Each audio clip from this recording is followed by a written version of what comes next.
For the fourth time today, I'm going to introduce Enso versus Power Rangers, a two-game series that hopefully is going to start now. I'm Granted Speed, joined by Lyrical Gangster, and fingers crossed, no issues for this all-pick remake. We'll be getting into it in just a minute, 42 seconds to be exact.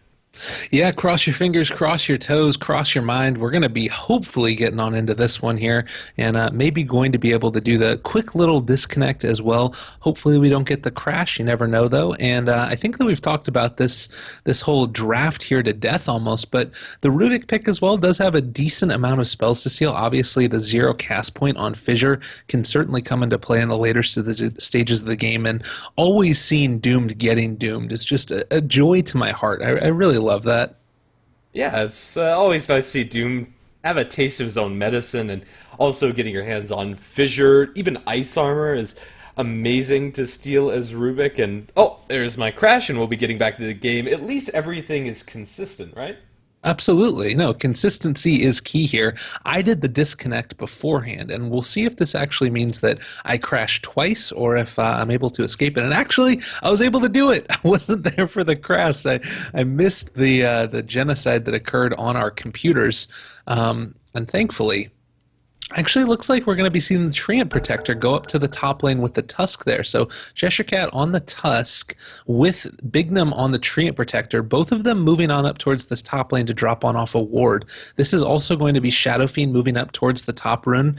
That's going to be played as well by Axmoo here into the side. We do have towards the bottom as well 4 power ranges, J4 on the Rubik, and last but not least, we've also got over here to the side Tron, who's going to be playing that gyrocopter. And on the dire side of the map, we're going to have the Ember Spirit handled by Muriel. Doom is going to be played by Sting, Templar Assassin by ILTW, Misha on the Earthshaker, and last but not least, Nausea is going to be handling your Lich into the offlane, but already bumping into Muriel, the Ember Spirit, in a lot of trouble, will be bailed out by the Earthshaker's Fissure, but walled off, currently in the hook of Fissure and Ice Path, or not Ice Path, but rather the Ice Shards from Cheshire Cat, but will be just fine salved up.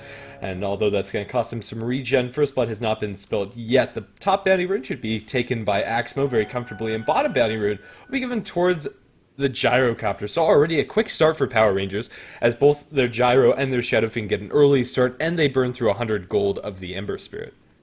Yeah, pretty nice. You can't really hope for a whole lot more than that besides a First Blood, and kind of interested to see how this dual lane ends up working out. Definitely a little bit strange here, and you know, with the Doom looking to be in the jungle and that's sort of keeping the offlane Lich solo, I feel like this is somewhat of a greedy pickup here by Enso, but Yeah. maybe if it works out, it'll be okay. I'm a little bit sad that they put the Lich solo down this bottom lane. Lich, as far as heroes are concerned, really does excel when you have 2 heroes down that bottom lane to benefit from having that better lane equilibrium. But Earthshaker going to get bumped into by Bignum, and will be punched a couple times by the tree. And they're pretty big punches at that, but won't have any killing potential there. And now they're going to rotate the Doom down towards bottom. I quite like it. Now this rotation is good. They get the early creep for the Doom so he can have the pick of whatever he wants inside the woods, and then he joins the lane down towards bottom. Will cost him 75 gold to do so, but now with both the Doom and the Lich down here, they're going to have a constant flow of income for their own side, and a constant flow of income denied away from the gyrocopter. That's going to help out a lot, but as you said, this dual versus dual lane up towards top is more than likely we're going to see most of the action. It's going to open up now. And then stopped immediately. We have a Fissure pump fake by Misha, but they don't want to go for that dive after the snowball was thrown. Just not enough damage from these two, but at least they're applying that pressure. Certainly, yeah, and it looks like they're going to keep on doing it, just sort of last hitting under tower here. Bold as brass, and it doesn't look like Cheshire Cat really wants to walk away at any given point in time here. It's going to sort of be a little bit of harassment trade back and forth, but, you know, with the Stout Shield up on the Tusk, as well as all of the region that they've got to burn through, Treant Protector a little bit less so than the Tusk, it's got to be said there, but it's still a really solid, I think, trade for them at any given point in time, especially until the Ember Spirit ends up getting a couple of levels in the Flame Guard, and it looks like they're just going to be able to pick on up the Bounty Rune up on Misha, which will certainly help them out a lot.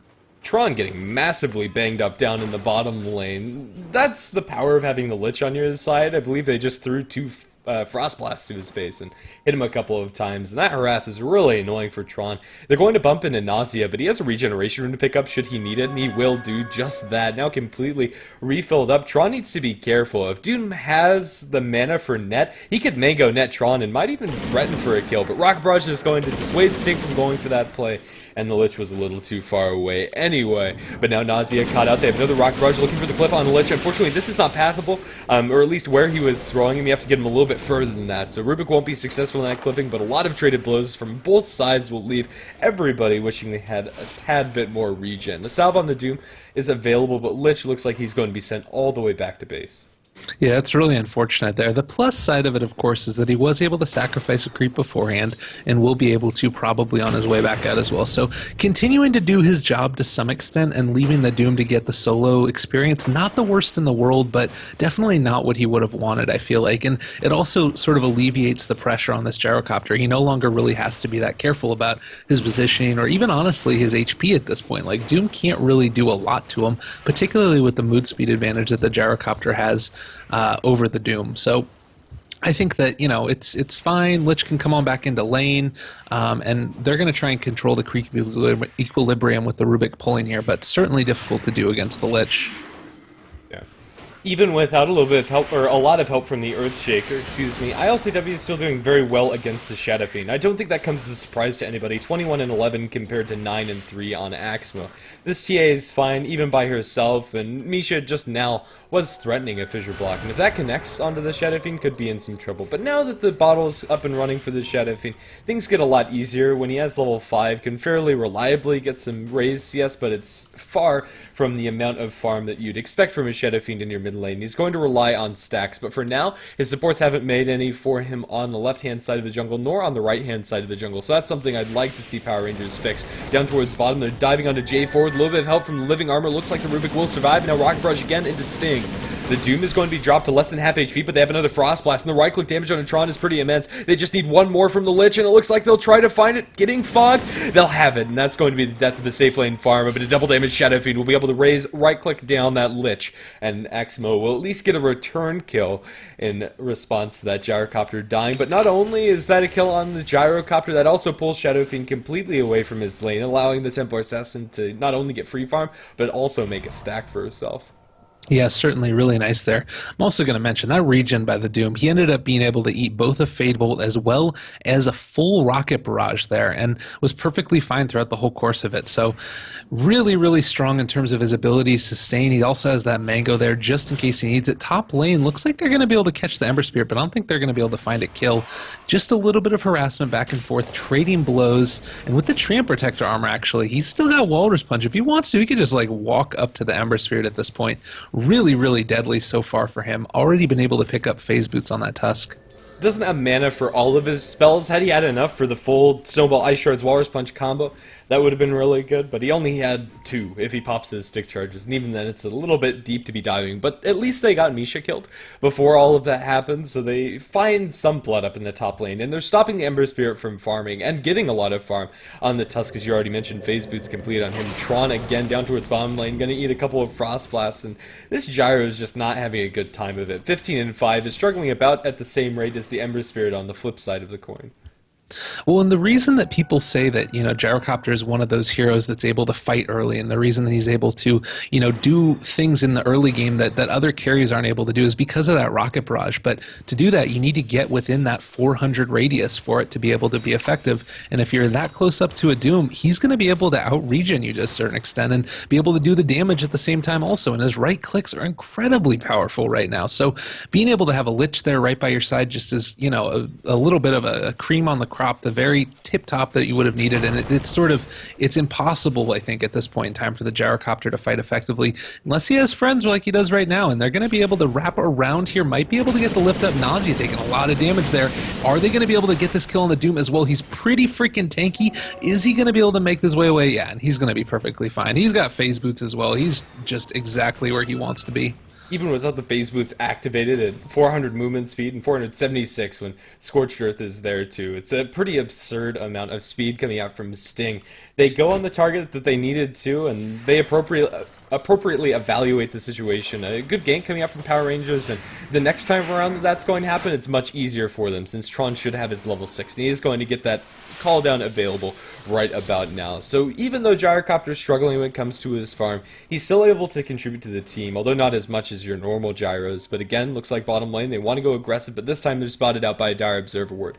Doom is going to be the one out in front. They have to go on Sting. They'll drop the call down onto him, but it's just not enough damage yet. The Rock Barrage is there, but still, with that Scorched Earth, will barely survive as he runs away with about 100 HP. Now Templar Assassin joins the fray. She has phase boots of her own, going to open up with a Melt Strike onto Axmo. Gyrocopter kills off the Lich as he's isolated away from the team, making it a 1-for-1 trade. ILTW cannot dive any further, just doesn't have enough cover fire from the rest of the team, and now they'll go for the snowball, and they bring in the Gyrocopter too. Rock Brush is there onto Misha, they'll bring him down. Now ILTW is going to get his refraction completely munched through. The Templar Assassin will survive by the skin of her teeth. Requiem is going to be pump faked by Axmo, going to hold on to that for a little while longer. 5-2 is the kill score as the dust settles. Yeah, and losing the Rubik there for the Earthshaker and the Lich, a couple of supports for each other, but I still think it's definitely worth it for them. Obviously, you don't want to lose a little bit of the kills off on Rubik. Certainly a hero that can scale well if he's able to stay alive through these engagements, but mid lane as well, Muriel taking a little bit more damage there from the Tusk. He's just being a bully in lane wherever he ends up going, and very, very difficult for this Ember to do the things that he wants to do in lane so far. Now, that was a close call. Alright, so what just happened in mid? He's passing up the bottle, but bottom lane. Nausea also going to drop pretty low, but he dropped the bottle on the ground to try to get Templar Assassin to refill that as she was TPing out to lane, but there was Shadow Fiend's illusion there. It was close to being denied if Shadow Fiend was on point there. Not going to happen, but also, what's not going to happen is the Ember Spirit didn't get the bottle refill, so he sent all the way back towards base, or at least back towards base till he can remnant back out again. Yeah, and we saw the Doom get dropped down there right at the very start, and, you know, Gyrocopter getting killed at this stage in the game, really unfortunate. They need to be able to keep him alive. Oh, goodness. Yeah, this is a little bit dangerous right now. Bignum can certainly at least get the slowdown off on him, but as soon as the TPs come on and you see the rotation away, don't want to end up doing it. Nature's guys just get scouted out as well. So Bignum, the jig is up. He's not going to be able to do anything here, I believe, as long as Nausea doesn't start playing games over here to the side as well. But TA just going to clear on out these stacks now, be perfectly content with it, and maybe they're going to try and find Gyrocopter again. Potentially. It's not the biggest stack for the Templar Assassin, but she's still doing well for herself. I think the more surprising is the fact that Shadow Fiend has been able to come back to this game so handily after a pretty poor performance in the early laning stage, just by the nature of the flash farming capabilities of the heroes. He's mowed through their jungle, and also been involved in 2 kills for the team. Axman's played a pretty active Shadow Fiend, and is now almost at parity with the Templar Assassin. He's going to bump into the tree, although I'm not sure if they know the Bignum's here, but bigger, still, down bottom, Tron, going to be dope, but with the call down, will buy himself some extra space, but now with the Fissure coming in, Sting is going to die to the Ice Shards. They still get the Gyrocopter, but a double kill for Cheshire Cat. He comes in with the Walrus Punch onto the Lich. This Tusk is getting a scary amount of experience in farm. You don't see a Tusk with this much often. Meld Strike is going to miss, but they have the Fissure there, and Cheshire Cat might have bitten off more than he can chew. He's going aggressively into the Earthshaker, wasn't able to get in range for the Snowball onto Creeps, and that's going to be his own death, or will it? He's getting healed up. The Living Armor will sustain him. They turn around on ILTW, block him off with the Ice Shards. No, that's going to bump him away instead. So everybody will be able to back off. Although it's a close call, Tusk is thankful for every amount of strength that he's offered by the items in his build. He has a Bracer, he has a Wand. If he didn't have those, would have been dead for sure. But this Tusk is the second highest net worth in the game. Cheshire Cat's having a great time of it. And we've seen him be able to really snowball on a lot of the different heroes. Earlier on today, the Broodmother was able to do a heck of a lot, although the transition into the late game, I mean, what's a Broodmother to do? Eventually, it becomes pretty hard to sort of sustain that. And, you know, with the Treant Protector here giving the extra armor, it's really going to be difficult for them to take down this Tusk. He's got so much survivability, also just utility in terms of ability to stay alive until his teammates come back with that snowball, and be able to have a big presence across the map. You see him pushing on up here towards the top lane. He wants to be able to take down this Ember Spirit, and is TPing to there to get there that much quicker. He just wants to be able to go for this one, trying to remnant away. Muriel in a little bit of trouble. Ice Shards end up connecting. There's the Walrus Punch. He TP'd from right here to the tier 1 tower. He knew what he wanted to do and made sure that he was able to get there in time for the kill. Not a play you see very often, and Cheshire Cat's going to pull that one through onto the Ember Spirit. So much pressure is being applied by this Tusk. He's 5-0, he has his drums completed, but now Shadow Fiend going to use the Requiem, cancelled however by the Fissure and the Chain Frost. Axmo is going to go down, unless the Living Armor can sustain him. He's going to look again for the channel, but not in time, as Death Requiem is hardly going to do anything either. Now Doom is going to apply that Doom to some poor fool, and that's going to be J4, but actually killing him off after the fact is impossible, and now Sting is going to be forced to retreat. The Gyrocopter was coming in. If he sticks around, that could have been bad. But now Cheshire Cat with an angle onto mid lane. But getting this TA kill by himself is almost impossible. He needs some help, and that help would probably have to be the Gyro, who's currently busy with killing off this Lich. Call-downs onto the ground. Nausea in a lot of trouble. Fissure will buy him a little bit of time. Is that enough time, however? Tron's going to continue chasing with the Rocket Barrage, and one big punch from Treant Protector. That's going to be the kill onto the Lich. Now lift up onto Sting. This fight's been very long and drawn out. Sting will be punched another couple of times, but with the Ice Arm, it looks like he'll buy himself some space. Tron again with the Rocket Barrage. Will it be enough damage? It will, if only just that maxed out Rocket Barrage doing work. And now Cheshire Cat going to find himself the Earthshaker, as Misha is going to be blown to shreds with that Walrus Punch. 6-0 on this Tusk, and it felt like Enso just stuck around way too long in that bottom lane. Yeah, definitely. Trying to hang out there a little bit too long, and, you know, they lose 3 heroes over the course across the entire map, and a little bit too bad that that ended up happening this way around. Bignum now does have level 6 as well. He might be able to make something happen here, but with the Remnant, it's hard to imagine that they're actually going to be able to find a kill on that Ember Spirit. Yeah, he just Remnants away. He's got no problem with that. Yeah, they'd probably need both the Rubik and the Tusk there to get that kill, or maybe Tusk and Gyrocopter just for the immediate burst damage, but they need to kill him off in the duration of a Snowball Stun and a Walrus Punch, and that's very hard to pull off. And now Cheshire Cat wants to utilize those spells to put some more pressure onto this Lich and Doom. Lich, as far as support's concerned, gets a lot of experience. This would be important if they can kill him off, but they're going to go for Sting instead. The Doom can't get off his namesake spell before going down, even though he raised his arms and everything. Just not fast enough. Incoming.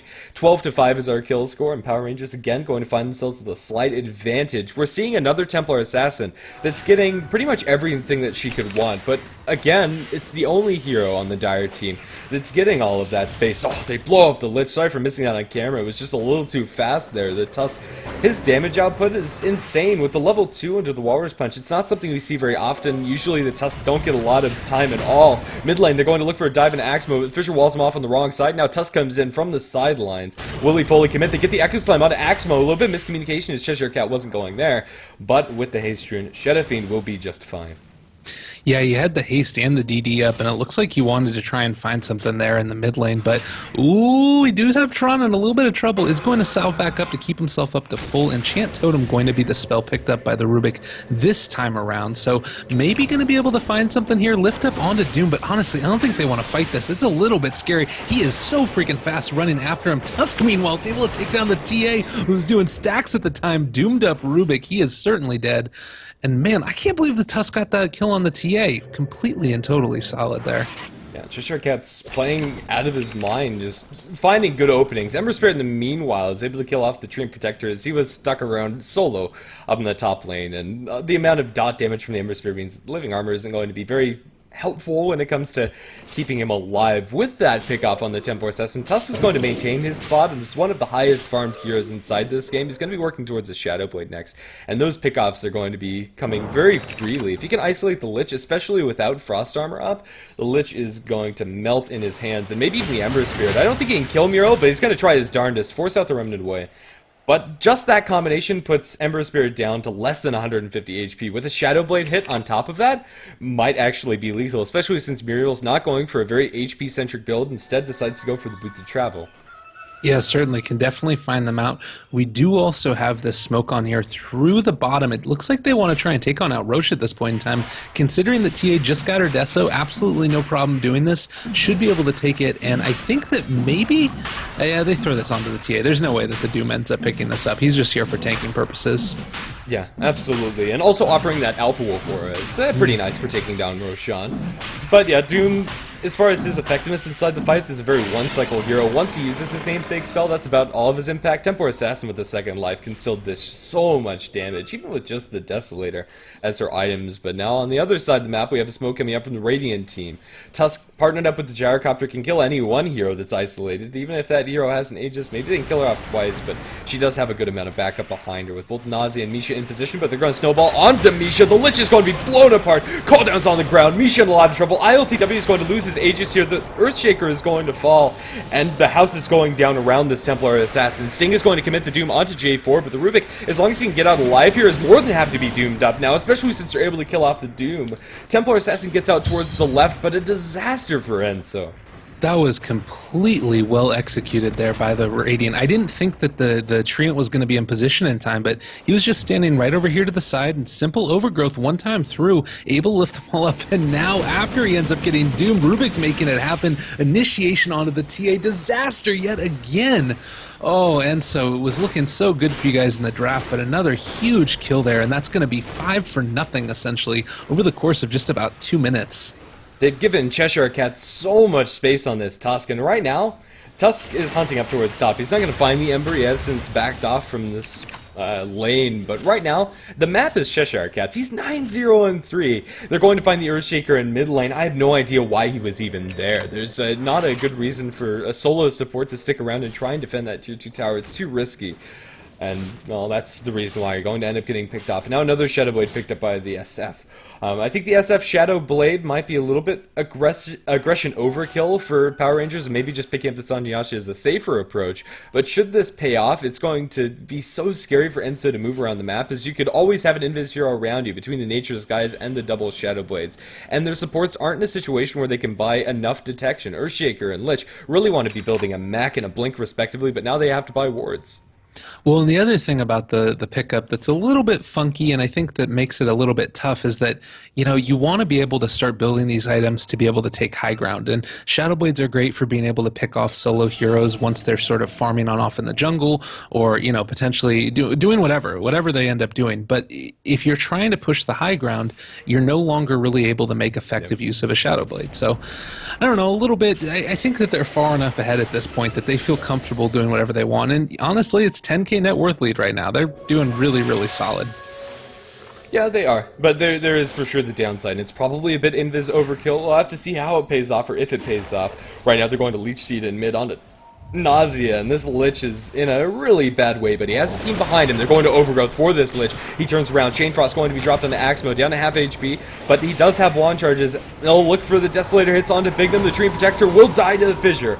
Requiem not going to be doing all that much, but now the Gyrocopter doomed up on the sidelines. Will they get the deny? They will. Successfully denied by the Shadow Fiend.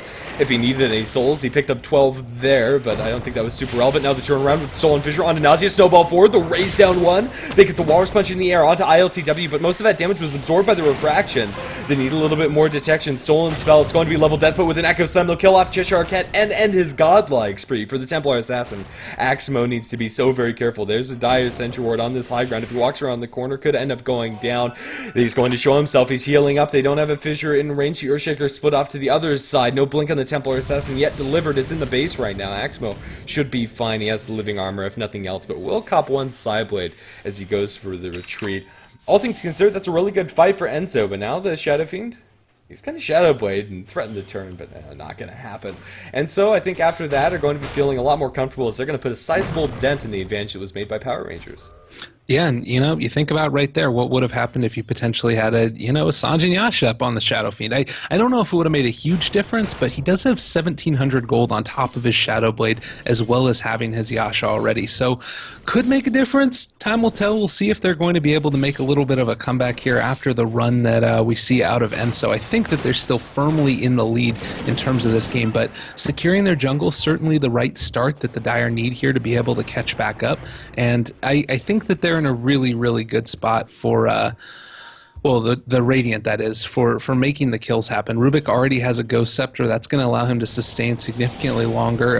Gyrocopter almost has his Sanjin Yasha as well. Cheshire Cat going to be doomed up towards top. Do they have the appropriate detection, though? He got his Shadow Blade off before the Doom, and now he's going to try to juke away right into an Earthshaker average. And Shadow Blade's going to expire in just a second, but the Earthshaker misses him, and now Cheshire Cat's going to be just fine, invised up by the Tree Protector, no less, and now wants to go for round number 2. Cheshire Cat's on the aggressive now. The Hunted has turned into the Hunter, but everybody's backed off after that failed attempt for a kill.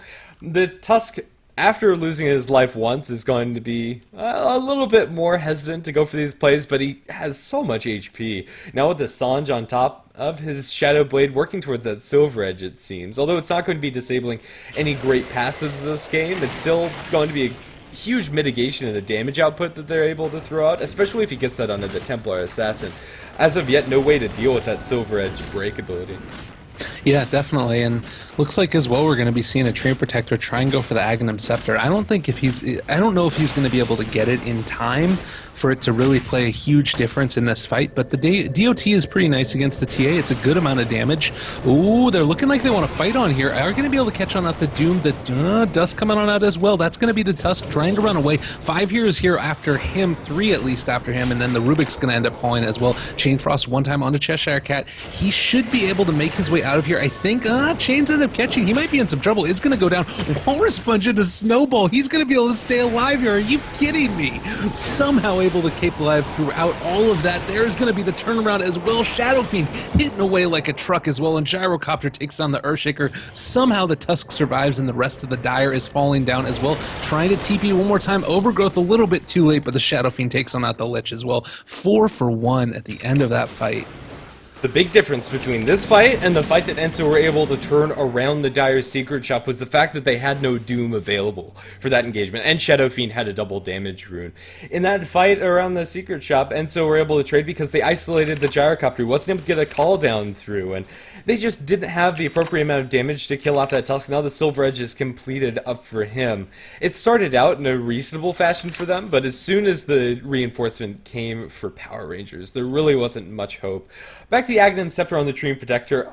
It's not even about the damage. No matter when you get the Aghanim Scepter up for the tree, it's more vision control that you have over the map. If you have those eyes in the forest across the map, Enso need to get a gem at some point. If you secure that gem for yourself, not only are you forcing that money to be spent by the supports, not only are you getting a gem for yourself, but also those Shadow Blades become even more secure should you be able to get those pickoffs. But, yeah, I'm not sure when that's going to be coming up, but even if he got it at 70 minutes in, it's still a relevant factor inside the game since vision is so important in Dota. But Shadow Fiend going to Shadow Blade. Do they have detection? They have Dust on Axe Mode. They'll catch him out, and the Shadow Fiend is going to go down. Templar Assassin ends the dominating spree, and they really do need that as she's going to be working towards her Black King bar. In fact, has that completed and ready for the next fight.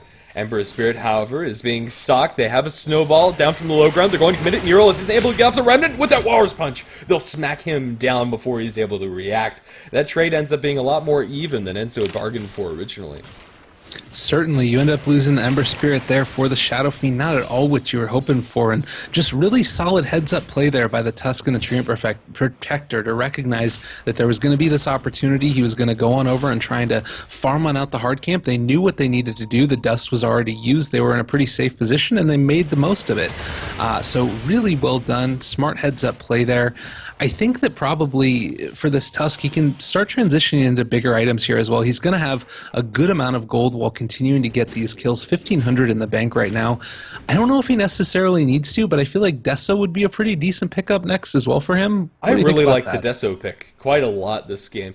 He's already in a situation where he has enough items to contribute for the team, and so he can be a little bit more greedy, and he's getting so much gold income. This is pretty much the ideal situation for your offlaner. You're 10-1 and 7. You have 4 CS a minute, which for an offlaner is pretty darn good, and he's, I don't know, a menace on the map as a whole, and that Desolator would help with breaking the high ground. It might help make up for the fact that their tower damage is not the greatest on Power Rangers. They have the right clicks for the Shadow Fiend, which hit pretty hard, but that extra bit of minus armor would definitely do a number. And also, it kills off the Lich and Earthshaker pretty much every fight. Those Walrus Punches do so much damage already that if you add just a little bit more there, could be stupidly good. And it looks like he is going to, in fact, go for the Desos. He has a Mithril Hammer done. Nice, very, very cool there. Yeah, I doubt this is going to end up being a BKB by him, but Shadow Fiend picking up the Invis rune. Invis is a bound. Bounty rune, excuse me. Tusk getting the Invis rune and looking to potentially fight around this next Roshan that ends up coming up, which looks to be in just about 20 seconds or so here.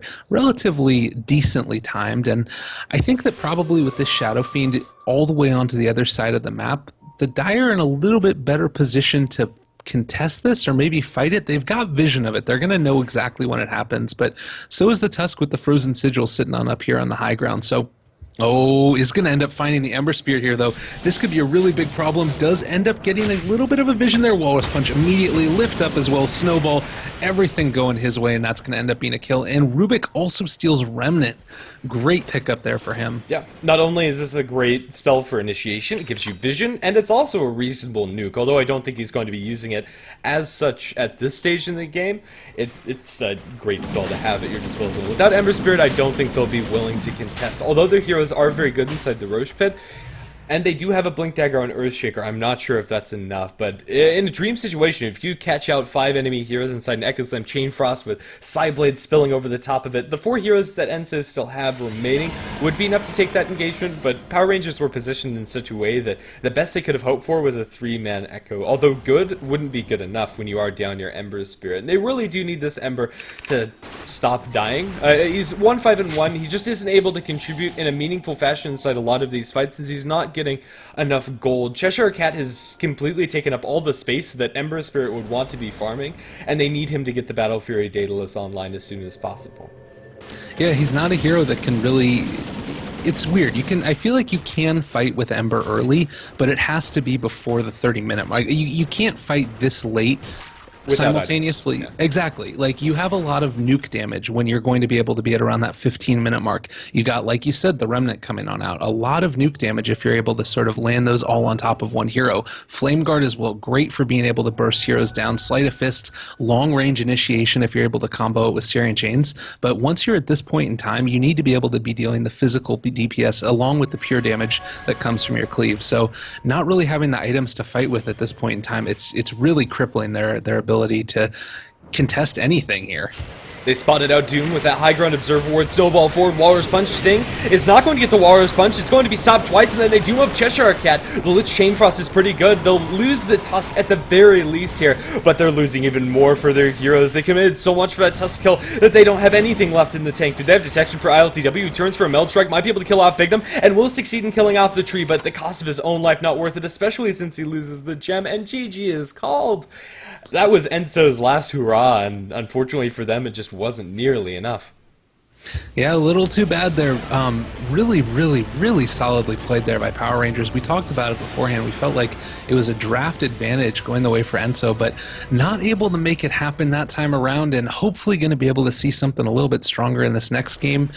I think that they might need to ban out this Tusk against Power Rangers. Yeah, I definitely think so. Cheshire Cat got so much work done, ending KDA with 10-2-9. Both of his deaths came at the cost of so much from the enemy team. He was doomed. They threw everything in the kitchen sink at him, and even then, they weren't able to deal with the rest of her heroes. Power Rangers, a pretty commanding Game 1 victory for them, but I definitely think Enso have it in them to take this as a 1-1. So we'll have to see if they're successful. Back in a minute, hopefully not any more remakes. We'll see.